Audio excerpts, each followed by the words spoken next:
Hello दोस्तों, मेरा नाम नेहा कुमारी गुप्ता है और आज मैं आप लोगों को सीए फाइनल ऑडिट एस 800 को एक्सप्लेन करने जा रही हूँ। एस 800 का नाम है special consideration audit of financial statement prepared in accordance with special purpose framework. इस स्पेशल पर्पस फ्रेमवर्क को हम लोग एसपीएफ बोलेंगे। एसपीएफ इसका शॉर्ट फॉर्म है, मगर एग्जाम में आप लोग को फुल फॉर्म लिखना है। शॉर्ट फॉर्म लिखने पे कोई मार्क्स नहीं होता है। तो हमारे जो फिनेंशियल स्टेटमेंट है वो दो प्रकार के होते हैं। एक होता है जनरल पर्पस फ्रेमवर्क और एक होता है special purpose framework. General purpose framework के अकॉर्डिंग यदि फिनेंशियल स्टेटमेंट बनाया जाता है तो वो वाइड यूजर्स के नीड्स को पूरा करता है, वो सभी के लिए अवेलेबल होता है। और जो स्पेशल पर्पस के अकॉर्डिंग बनाया जाता है वो सिर्फ स्पेसिफिक नीड्स को पूरा करता है। तो अब इसके एग्जांपल्स क्या होंगे स्पेशल पर्पस फ्रेमवर्क, यानी एसपीएफ के एग्जांपल्स क्या होंगे, तो उसको समझते हैं हम लोग। एसपीएफ के 3 एग्जांपल्स है। एक हम लोग जो क्रेडिटर्स को बना के देते हैं, cash basis of accounting. Creditors हमेशा ये जानने में इंटरेस्टेड होते हैं कि हमारा पेमेंट सिस्टम कैसा है, क्या कोई बैकलॉग तो नहीं है। वैसे तो हमारा फिनेंशियल स्टेटमेंट बनता है एक्रूअल बेसिस पे, मगर सिर्फ और सिर्फ क्रेडिटर्स के लिए हम लोग कैश बेसिस ऑफ अकाउंटिंग या फिर कैश फ्लो इन्फॉर्मेशन बना के दे सकते हैं। स्पेशल पर्पस फ्रेमवर्क में एक होता है एफआरएफ जो इस्टेब्लिश्ड होता है बाय रेगुलेटर, और एक एफआरएफ होता है जो किसी प्रोविज़न ऑफ कॉन्ट्रैक्ट के अंतर्गत बनाया जाता है। अब आते हैं दोस्तों नेक्स्ट पार्ट पे कि जब हम लोग स्पेशल पर्पस फ्रेमवर्क को एक्सेप्ट करते हैं तो उस इंगेजमेंट को एक्सेप्ट करने से पहले हम लोग क्या क्या कंसिडर करेंगे। तो सबसे पहली बात कि हम लोग कोई भी काम बिना किसी ज़रूरत के नहीं करते हैं। तो हम लोग सबसे पहला हमारा जो की फैक्टर है, की फैक्टर में हम लोग ये देखेंगे कि हमारा फिनेंशियल इन्फॉर्मेशन नीड्स क्या है। इंटेंडेड यूजर, जो यूज़र्स हैं उस फिनेंशियल स्टेटमेंट के जिसको बनाया गया है एसपीएफ के तहत, तो उन लोगों का नीड्स क्या है, वही हमारा की फैक्टर होगा ये जानने में कि ये स्पेशल पर्पस फ्रेमवर्क एक्सेप्टेबल है कि नहीं।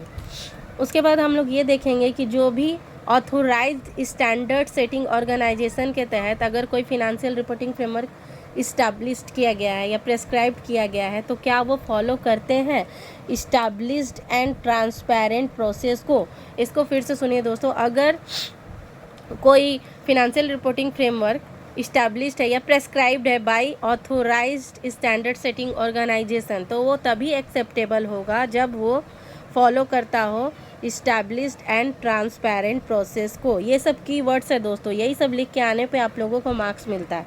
उसके बाद आते हैं नंबर 2 पे, जब कोई एफआरएफ जो प्रेस्क्राइब्ड बाय लॉ और रेगुलेशन होता है तो वो तभी एक्सेप्टेबल होता है जब वो in absence of indication to contrary, जब वो किसी चीज़ के अपोजिट या विरुद्ध ना जाता हो, यानी किसी लॉ के अपोजिट ना जाता हो।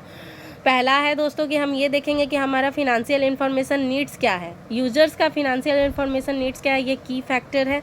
उसके बाद हम देखेंगे कि अगर financial reporting framework prescribed by authorised standard setting organisation है तो हम देखेंगे क्या वो established and transparent process follow करते हैं। अगर कोई एफआरएफ जो प्रेस्क्राइब्ड है बाय लॉ और रेगुलेशन तो वो तभी एक्सेप्टेबल होगा जब वो in the absence of indication to contrary, ये लाइन दोस्तों कीवर्ड है, इसको ज़रूर लिख के आना है। अगर वो किसी का विरोध ऑपोजिट ना जाता, कॉन्ट्ररी मतलब ऑपोजिट, तो लॉ एंड रेगुलेशन के द्वारा प्रेस्क्राइब किया गया फिनेंशियल रिपोर्टिंग फ्रेमवर्क तभी एक्सेप्टेबल होता है जब वो in absence of indication to contrary हो।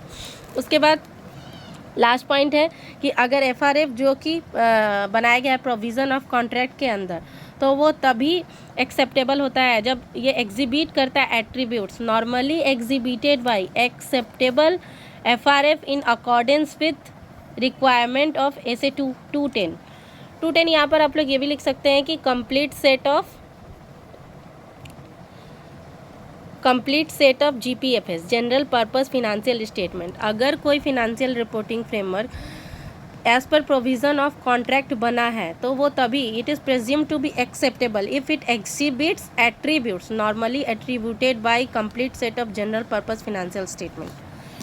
अब आते हैं दूसरे क्वेश्चन पे, जब हम लोग प्लान एंड परफॉर्म करेंगे सच ऑडिट को, यानी कि ऐसे 800 के अकॉर्डिंग जब कोई एसपीएफ फिनेंशियल स्टेटमेंट बनाया गया है तब हम लोग क्या क्या कंसिडर करेंगे। तब हम लोग देखते हैं ऐसे 200 जो जनरल रिक्वायरमेंट होता है कि सभी रेलिवेंट एथिकल रिक्वायरमेंट को हमें फॉलो करना है, साथ साथ में जो भी ऐसे ऑडिट के लिए रेलिवेंट है वो यहाँ पर भी लगेंगे, ऐसे 800 पे भी लगेंगे।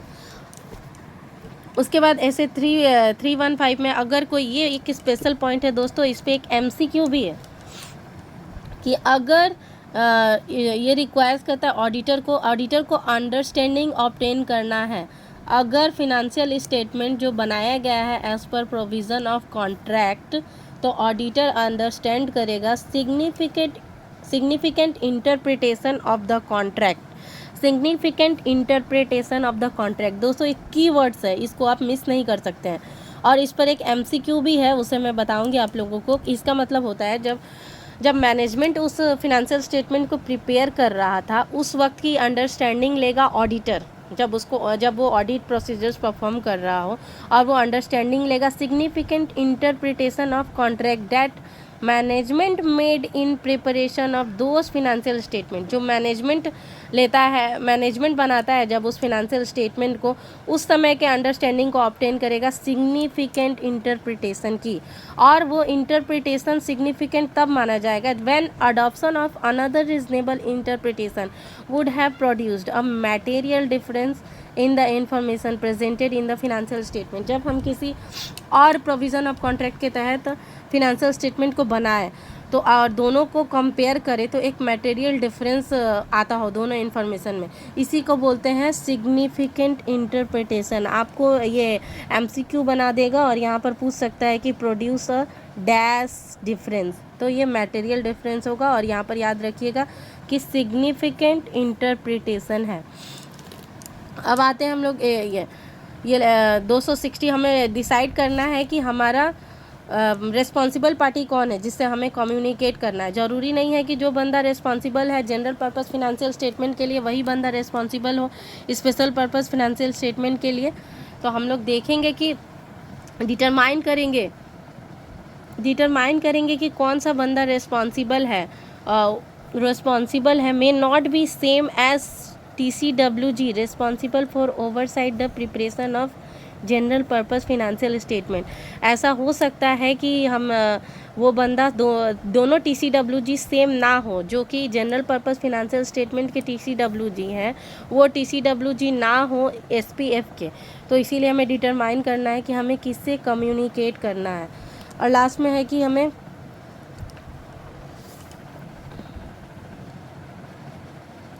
उसके बाद हमें मटेरियलिटी डिसाइड करना है दोस्तों। हम यहाँ पर क्या कर सकते हैं कि हम सामने वाले पार्टी के साथ मैनेजमेंट के साथ हम अग्री कर सकते हैं थ्रेशोल्ड पे, जिसके नीचे हम मैनेजमेंट एग्री कर सकती है इंटेंडेड यूज़र्स के साथ किसी थ्रेशोल्ड पे जिसके नीचे का स्टेटमेंट करेक्ट ना किया जाता हो, मगर ऑडिटर को अपना मटेरियलिटी डिटरमाइन करना है एज पर ऐसे 320 ये इसको रिलाइव नहीं कर सकती, does not relieve the auditor from the requirement to determine materiality in accordance with SA 320। अब आते हैं दोस्तों description of acceptable financial reporting framework. आपसे पूछा जा सकता है कि give the description of applicable financial reporting framework. उस वक्त आप क्या क्या लिखेंगे, इस पॉइंट में क्या क्या आएगा।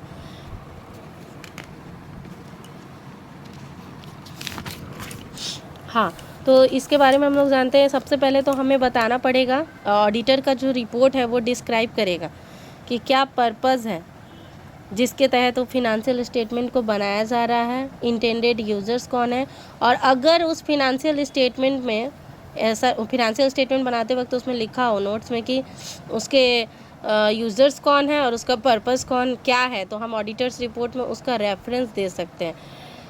Refer to a note in special purpose financial statement, जो वो information that contains that information, यानी कि ये ऊपर वाला इन्फॉर्मेशन जो SPF में जिस नोट्स में डिस्क्लोज्ड है हम उसको रेफ़र भी कर सकते हैं या फिर डायरेक्टली हम बता भी सकते हैं। अब आगे जाते हैं कि अब हम ये एक स्टेटमेंट डालते हैं कि मैनेजमेंट के पास में चॉइस है FRF का, और ये मैनेजमेंट का रिस्पॉन्सिबिलिटी में हम लोग एक्सप्लेन करेंगे कि it is the responsibility of management to determine the applicable financial reporting framework is acceptable, कि जो भी AFRF है वो एक्सेप्टेबल है या नहीं, ये मैनेजमेंट की रिस्पॉन्सिबिलिटी है।